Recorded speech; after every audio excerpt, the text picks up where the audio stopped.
Olá pessoal, esse é o nosso segundo vídeo da nossa terceira aula. Será baseado no conteúdo do capítulo 9 do nosso livro-texto, que tem como título Quando é necessário saber negar, aprendendo a negar na matemática. A negação de uma sentença P é a sentença não P, e a gente escreve dessa maneira, simboliza dessa maneira. O valor lógico da sentença não P, naturalmente, é o valor lógico contrário da sentença P. Então, o que acontece de fato é, se o valor lógico da sentença P é verdadeiro, então o valor lógico da sentença não P é falso. E se o valor lógico da sentença não P é verdadeiro, então o valor lógico da sentença P é falso. Bem, essa linguagem ela é muito utilizada para que a gente possa verificar propriedades das sentenças. Uma das propriedades mais conhecidas das sentenças são as leis de Morgan. Bem, aqui representaremos as duas leis de Morgan. Essa primeira diz que a negação de P união Q, ela é a negação de P e negação de Q. Enquanto que essa outra nos diz que a negação de P ou Q é a negação de P ou a negação de Q. A negação de P e Q é a negação de P ou a negação de Q, certo? Note que essa coluna de valores é exatamente igual a essa coluna de valores. Da mesma forma, essa coluna de valores é exatamente essa coluna de valores. Por isso que a gente afirma que uma sentença é exatamente a outra. Ou seja, em resumo, a gente está afirmando que a negação de P ou Q equivale à negação de P e à negação de Q, enquanto que a negação de P e Q equivale à negação de P ou à negação de Q. Ou, em outras palavras, a negação da disjunção de duas sentenças, ela é a conjunção da negação das sentenças. E a negação da conjunção de duas sentenças, ela é a disjunção da negação das duas sentenças. Pode parecer que a gente não conheça esse resultado antes, mas não é verdade. A gente conhece esse resultado com a linguagem de conjuntos. A gente já está acostumado com esse resultado com a linguagem de conjuntos, que se escreve assim. A gente diz que o complementar da união de dois conjuntos é exatamente a interseção dos complementares dos dois conjuntos, enquanto que o complementar da interseção de dois conjuntos é exatamente a união dos complementares desses dois conjuntos.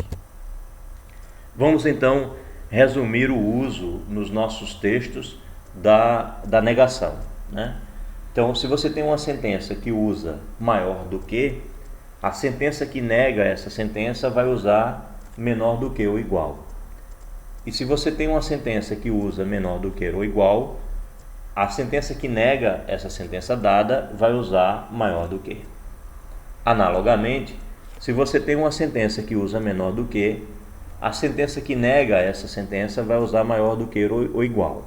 E se a sentença que você tem usa menor do que ou igual, a sentença que nega essa sentença vai usar menor do que. Para negar uma sentença do tipo de junção, negar P ou Q, você cria uma sentença do tipo conjunção que vai fazer a conjunção das sentenças não P e não Q. Por outro lado, para negar uma sentença do tipo conjunção, P e Q, você cria uma sentença do tipo de junção, não P ou não Q. A negação de existe X que goza da propriedade P, ela pode ser, dado X, ele não goza da propriedade P, ou para todo X, ele não goza da propriedade P, ou ainda, qualquer que seja o X, ele não goza da propriedade P. Por outro lado, para negar uma sentença do tipo dado X que goza da propriedade P, você pode usar, ou também para negar para todo X que goza da propriedade P, ou qualquer que seja X que goza da propriedade P, você deve usar existe X que não goza da propriedade P. Então essa sentença última nega qualquer uma das três formas anteriores. A negação dupla, ou seja, a negação da negação, é a própria sentença. Ou, em outras palavras, não P é exatamente P. Bem, essa é muito importante, prestem bastante atenção. Negar uma sentença do tipo se H, então T, equivale a aceitar H e negar T. Ok? Pensem bem no que foi dito aí.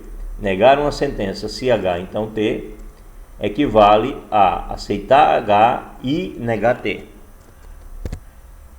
Vamos então para o que temos no conteúdo do capítulo 11.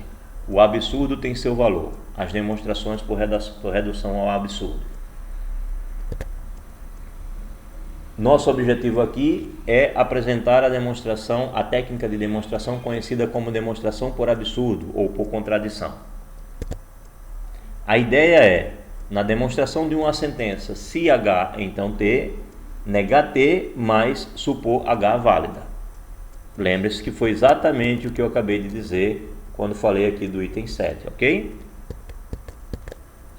Bem, então como é que a gente está fazendo de fato isso? Ou seja, é demonstrar se H, então T, tentando demonstrar se H, então não T. E é claro que isso não será possível se a sentença se H, então T for verdadeira. Se essa sentença se H, então T for verdadeira, se H, então não T, não pode ser verdadeira, tá certo? Que é a sua negação. Então a gente tenta provar a negação e deve encontrar algum argumento lógico inválido. E então, se a negação não vale, obrigatoriamente a sentença principal vale. Exemplo: seja A um número inteiro. Se A ao quadrado é par, então A é par. Vamos a uma demonstração.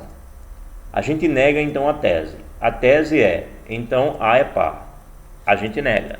Suponha que A não é par. Mas a gente mantém a hipótese. Se A ao quadrado é par, então, mas suponha que A ao quadrado é par. Então, se eu estou dizendo que A não é par, eu posso escrevê-lo na forma de um número ímpar, ou seja, da forma 2k mais 1, onde k é um número inteiro. Ora, mas isso então me permite elevar ao quadrado e aí obter 4k ao quadrado mais 4k mais 1. Dessa forma, eu posso colocar o 2 em evidência e eu obtenho essa expressão. Chamando essa parte aqui interna de P, eu tenho 2P mais 1, onde P é o número inteiro, 2k ao quadrado mais 2k. Ora, mas aí eu concluí então que A ao quadrado é igual a 2P mais 1, ou seja, que A ao quadrado é um número ímpar. Mas eu estou supondo que A ao quadrado é par, eu estou mantendo a hipótese. Então há uma contradição, ou seja, chegamos a um absurdo. Portanto, isso mostra que a negação não é verdadeira, portanto a sentença principal, se A ao quadrado é par, então A é par, é verdadeira. Um outro exemplo. O número raiz de 2 pertencente a R não é racional. Vamos demonstrar esse resultado, que é um resultado clássico, encontra-se na maioria dos livros de cálculo 1 essa demonstração.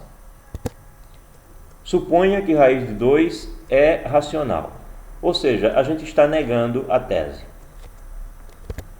Essa negação nos leva a dizer o seguinte: raiz de 2 sendo racional, eu consigo escrever como uma fração, onde uma fração P e Q, onde P e Q pertence a Z e o Q, que é o denominador, é diferente de zero.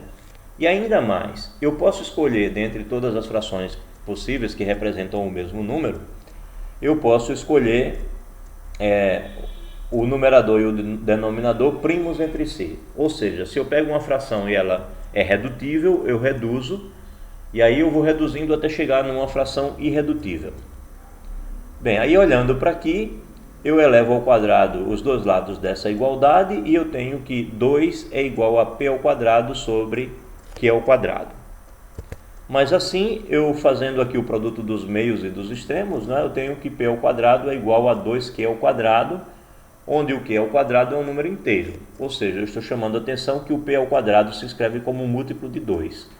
Portanto, o P ao quadrado é par. E, naturalmente, eu chamei o resultado anterior de lema, exatamente porque eu iria usar na demonstração desse resultado.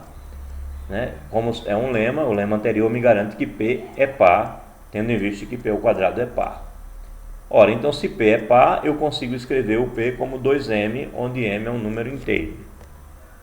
Mas sendo assim, eu elevo ao quadrado aqui, eu tenho 4m ao quadrado. Ora, mas p ao quadrado é igual a 2q ao quadrado. Então, olhando para essa igualdade e olhando para essa expressão de p, eu tenho que 4m ao quadrado é igual a 2q ao quadrado.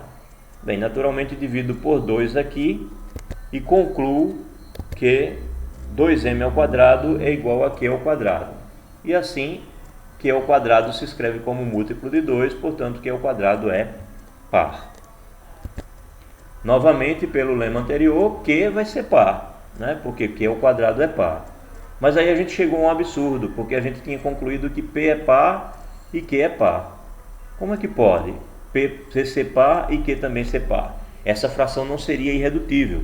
Eu poderia dividir por 2 o p e o q.